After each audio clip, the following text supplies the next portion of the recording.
We've got a couple senators here. We've got the sheriff. We've got folks, the incident commander, David Dees. We've got a great group. We're really excited today to be out here in Marion County at On Top of the World Senior Living Community. This site is going to do 3,300 Pfizer vaccines over the next 3 days for seniors here in Marion County.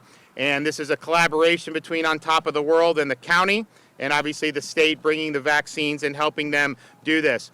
We identified Marion because if you look, we've done millions of seniors that have gotten shots in the state of Florida. Well over half of seniors have done. I think we're going to hit 60% soon, we're really exciting. We're really leading the way. But Marion was under 50%. Actually, I think they were even in the low 40s. So we really believe that being able to do these shots here is going to help. I think we're going to end up getting over 50% very soon, and I think this is going to make a big difference. I can tell you, just talking with a couple of the seniors there, they're really happy. It was very easy. How they did this logistically, we've done hundreds of sites probably around the state, and I've visited dozens of them, and they really have this thing down. It's very seamless. They're doing a great job. Everyone was happy, very, very short wait. We also, though, have been working with Walgreens to bring additional retail pharmacy options to Marion County. And so both are going to be located in Ocala. One is at 807 East Silver Springs Boulevard, and the other is at 260 Marion Oaks Boulevard. And you can visit walgreens.com and click COVID vaccine information to schedule an appointment. There's going to be 80 appointments available on weekdays, and there's going to be 60 appointments available on Saturdays and Sundays. And so this is just a starting point with Walgreens. We want to have more Walgreens have it as we get more vaccine to be able to come online. So in addition to a site like this, in addition to having sites, permanent sites, we have, in addition to the new retail footprint, we already have 12 Publix pharmacies in Marion that are offering shots to seniors every day, 3 Walmarts, 1 Sam's Club, and 1 Winn-Dixie. And so Marion was one of the first test counties for the retail pharmacy program when we rolled out Publix. And Marion, Citrus, and Hernando, it worked very well. They did a good job, and so we continued to do that. So Publix.com/COVID vaccine. They did have a window open this morning. I would imagine that probably all those slots have been taken, but you can check it out to see if there's any available. And I know their next window is going to open Monday morning at 7 a.m. You can also go to walmart.com/COVID vaccine, samsclub.com/COVID, and then winn-dixie.com/pharmacy/COVID vaccine. And so the retail footprint, part of this is what the state has done, but a lot of these doses now are coming through the federal retail pharmacy program. And I'll tell you, we've seen some really good output on some of these pharmacies throughout the state of Florida, and so we want to continue making that available. We're well over 2.5 million seniors that have been reported to have been vaccinated. I think we're probably running 3 to 5 days behind in terms of the reporting on it.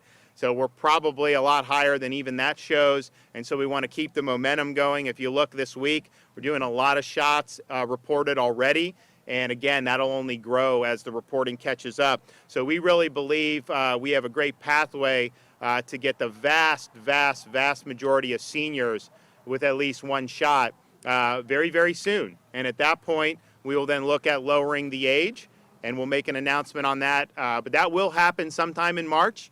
And once we have the firm date on that, we're going to let everybody know about it. But I do think that being here in Marion, they're 11th from the bottom in senior coverage. This is going to help get them closer or even above the state average. And so I'm really excited to do that. We were also able to roll out yesterday a rural outreach program.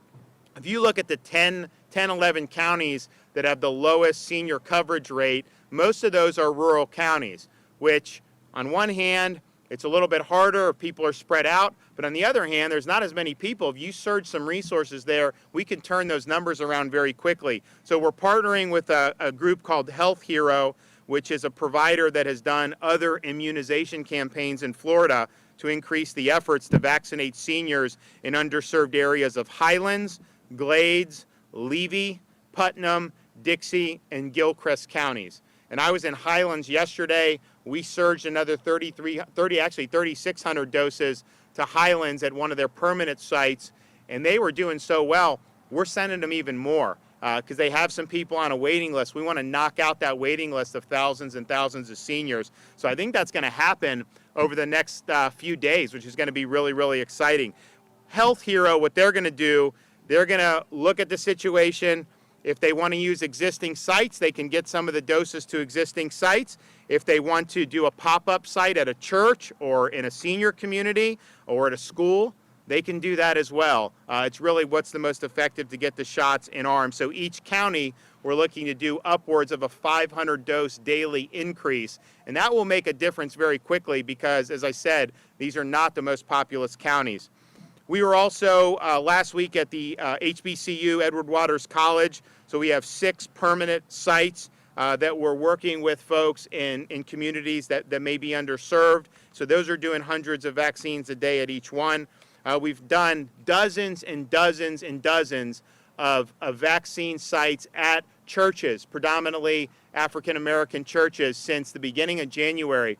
Jared Moskowitz, the Director of Emergency Management, has worked with every single member of the Legislative Black Caucus in both the House and the Senate, and in many instances has been able to bring a site in their districts at their direction for whichever church communities they thought that made the most sense.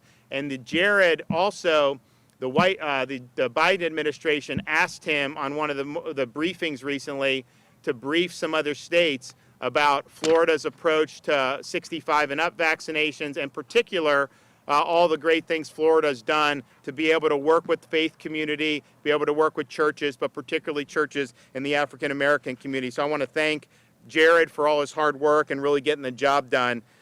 Here in Marion, the permanent vaccination site is still going at Paddock Mall, and that's almost 6,000 Pfizer vaccines per week. And we want to continue to do that, and we will definitely continue to do it. Here is one of our senior 55 and up community sites. We've done a couple dozen of those at this point, and really I think the seniors here really appreciate doing this. And so this will be 3,300 doses, and I think we're really excited about it. We're still doing our homebound seniors program, over 1,400 seniors where you go to their homes and vaccinate a homebound senior. And then we have starting Wednesday, we've had the 4 federal sites, FEMA in Tampa, Jacksonville, Orlando, and in Miami. Those are offering 3,000 vaccines a day. The first day they did about half of their allotment. I think yesterday may have picked up. I haven't gotten the final numbers on that, but we're happy to have additional doses being brought to Florida, and so we'll do it. We have received our initial doses of J&J late last night. I'm going to be going to an event in Polk County. We're going to actually be vaccinating law enforcement with the J&J vaccine. And so this is now going to be something that's present in the state of Florida. And I think it's a great option for a 1-dose vaccine that you don't have to have a booster for, and you don't have to have in freezing temperatures, which is really, really good. I'd also like to point out some of the things with the economic performance in Florida. So many of you know the December 20th unemployment was initially put in at 6.1%. Now that was better than the national average. Obviously, it had been a big improvement for where we were in April. Now with the benchmark revisions, they're revising our December unemployment rate from 6.1% to 5.1%. And so that is a really positive revision. I think it shows that we've got a lot of economic momentum here in the state of Florida, and we want to continue on that path. And the only reason we're doing it is because Florida's open. We're trusting people to make decisions. We want businesses to be functional and operational. We want people working. We stand with our folks who work at places like restaurants and these other endeavors because they're important parts of our community. But if you look at the unemployment picture, very much improved over what people thought. The revenue to the state is now being revised upward even more. And so for February 2021, the documentary stamp tax collection came in 40% higher than the estimate. Why? Because people are buying homes like hotcakes here. it's hard to find a home in many parts of Florida because the real estate market is doing so well. Sales tax up 10% over the estimate for February of 2021. Increases for insurance premium taxes. You have intangible taxes up 47. Again, we're not raising taxes at all. We haven't done any of that. Just the revenues coming in. This is really telling. Corporation filing fees up 74% above the estimate because people are looking to be able to start businesses here. Lord knows you can't start businesses in a lot of these other states, so they're coming here to do it, and you see it reflected in some of these numbers. And so the revenue is being revised upward every time they look at it. And again, I think that's a testament that the state of Florida is doing a good job. We're getting things done. We got a whole host of things that we have to tackle, but boy, I would much rather have that unemployment at 5.1% than at 8 or 9% like you saw in some of these other states. I'd rather have the revenue coming above estimate than us be hurting for revenue like so many people were predicting just 9 or 10 months ago. So we're happy to be here in Marion County. I'm really impressed with all the stuff that's going on here. I was out at that equestrian center recently, and I mean, man, that is going to be something else. This is a great place. Okay, take a couple questions. Governor, do you plan to expand the executive order to include college professors? And if so, a time frame for that? We're not doing any occupation changes. We're going to do an age-based approach going forward. And so I said that it will happen in March. We will move the age down. I haven't got that exact date because it's dependent on the vaccine supply and it's dependent on making sure we're getting shots in the arms for seniors. But the next change is going to be lowering the age from 65 down to either 60 or 55. Most likely we'll do 60 and then we'll do the next week 55. So stay tuned. That announcement will be coming relatively soon, but that's what we're going to do instead of trying to pick and choose different things. And so if you're 60, you're going to be able to go, and it doesn't matter what your vocation is, or it doesn't matter if you're retired, you're going to be able to go. Then when we do 55, that'll be for everybody who is 55 and up. And if you look at COVID and the statistics nationally, 95.7% of all COVID-related mortality is age 50 or above. And so that's why we did seniors first, and that's why we will lower the age, but we're still going to be focusing on those people who are 50 up, because that's the best way to save the most lives.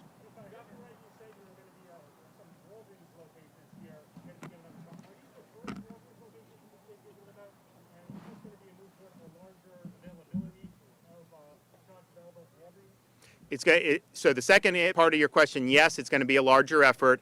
We've had Walgreens come online over the last week in a variety of parts of the state, and basically Walgreens has been great because they've asked us, hey, where do you need it? And so if I have a place like Marion that is less than half the seniors that have gotten shots, I want it in Marion. St. John's, where I'm from, I think they're like 81 or 82% of their seniors have been vaxxed. That's great. We love that. But I don't need to put a Walgreens there if they've already got 81%. Some of these other places that have done really well, Palm Beach, they're almost 2/3 of their seniors. This massive county with these massive numbers of seniors, they're almost 2/3 because we put in the retail pharmacies with Publix, and that really increased their numbers. So I'm looking at places like Marion, like some of these other places. And look, it's not that Marion's done bad. I mean, when you're in the 40%, that's a lot better than some of these other states have done for elderly people.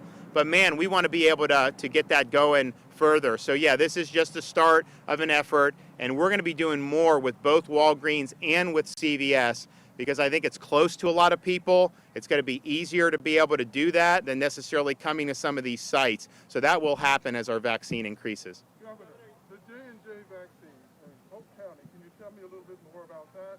Well, I can't give you away the whole announcement, but I will just tell you that we really believe because J&J is a single dose, we're looking at law enforcement, fire, and teachers 50 and up. That's perfect for people that are in the workforce, because you can go one time, you can do the shot, you don't have to worry about scheduling the booster. And what we found in Florida is the vast majority of people do come back from the booster, but it's not 100%. And so this way you do it and you do. These sites like this that we're doing, this is great, But I was talking to the seniors. I'm like, we'll see you in 21 days because they're going to have to come back and do the booster, which is fine. But man, just imagine we're able to do these. We show up in an area and you can do thousands of people and you never have to go back there again. So I think the J&J is going to give us a lot of versatility. The question is, what's the demand for J&J going to be? Some people have been negative on it. And I've always said, you're crazy if you're negative on this thing. The data is awesome. 100% reduction in death and 100% reduction in hospitalizations. Guys, if you get a cold-like symptom, that ain't the end of the world. If it can save your life and keep you out of the hospital, that is an effective vaccine. So to only have to get one shot, I just think that's the best way to be able to go. Now, we're obviously still going to offer the other. But I didn't know, are people really set on Pfizer or Moderna? And I'll tell you, I think the reception to J&J has been very positive so far. We actually had folks, we're doing a lot of the African-American churches. We had some folks from the community call my office and say, hey, we'll be able to get more people for J&J. I'm like, all right, that's fine.